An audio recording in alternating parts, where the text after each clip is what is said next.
Mary Pappenfuss, a writer for Huffington Post, says on February 18, 2015, that an abundance of baby sea lions are washing up on the California coast malnourished. They're washing up malnourished because their mothers have to go deeper and farther to find food because of climate change. So the babies are not yet ready to hunt for food on their own, so they're washing up sick and starving. Climate change is a current issue, and we need to learn how to help and prevent before it gets any worse. So the ocean is one of my favorite places, and it would be absolutely terrible to see all of that wonderful and amazing wildlife be destroyed and all the ecosystems diminished. Our sea life is severely damaged because of climate change. The future of the ocean is in our hands, and that's why we need to be well informed on how to save our oceans.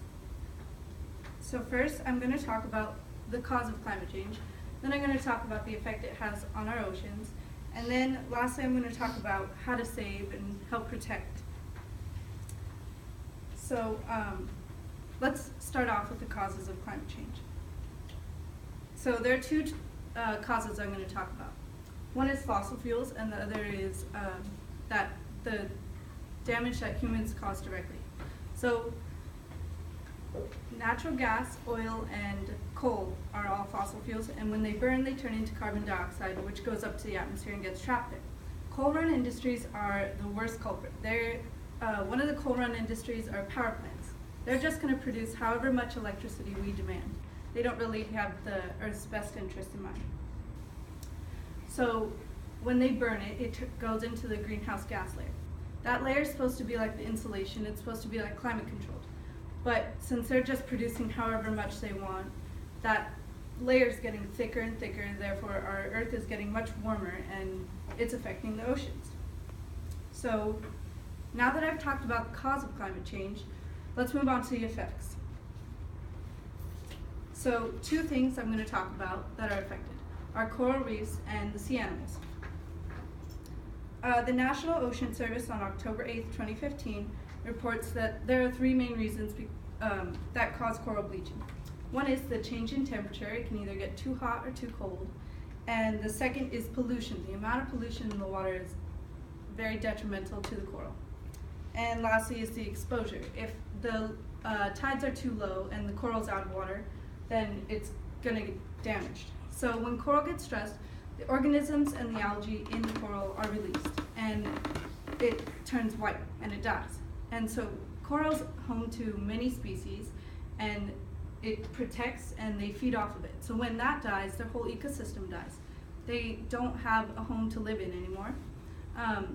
Coral can bounce back from coral bleaching, but that's only in cases when it's not stressed out for too long. Another thing that's happening is that animals are having to migrate. Doug Struck for National Geographic says on January 24th, 2015, the tropical fish are moving to what used to be cooler waters. So they're moving towards the poles. So they have to move to where the water goes, to where the water temperature changes. In ecology, a journal called Ecology Letters in 2006, they say that the animals are going to move based on where they adapt best. So if they're going to move with the water changes. Now that I've talked about the cause of climate change and the effect it has on the animals, let's move on to the solutions and how we can help. So there are two basic things we can do. We can reduce our carbon footprint, and we can volunteer or donate or help. So we have to support organizations that protect our ocean. So by reducing carbon footprint, a few big things are driving an electric vehicle. That'll emit less gas, which will take away from your carbon footprint and help the Earth a little bit at a time. Another big thing is by installing solar panels in our home. Instead of using all of that energy that the power plants use, you're going to use the natural energy, which is much better for the Earth. So a few small things we could do are using reusable water bottles and reusable shopping bags. That's going to produce less plastic, and it's going to be much better for the Earth. Second thing we could do is we can volunteer. And you can make a fun day out of volunteering. So Long Beach of the Pacific, Aquarium of the Pacific in Long Beach has really great volunteer opportunities. They have opportunities where you can be a tour guide or you can work with the animals. Also, Heal the Bay works in Santa Monica, and they have beach cleanup days. So you can take your friends and have a fun day at the beach, but also help while you're having fun. And lastly, the Santa Monica Pier has an aquarium, and they also have volunteer opportunities. So now that I've talked about the cause of climate change and the effects it has on our ocean, let's review what we just talked about. Oh, and how to save and help protect. Let's review what we just talked about. So our sea life is severely damaged because of climate change. The future of the ocean is in our hands, and that's why we need to know how to save and protect our ocean.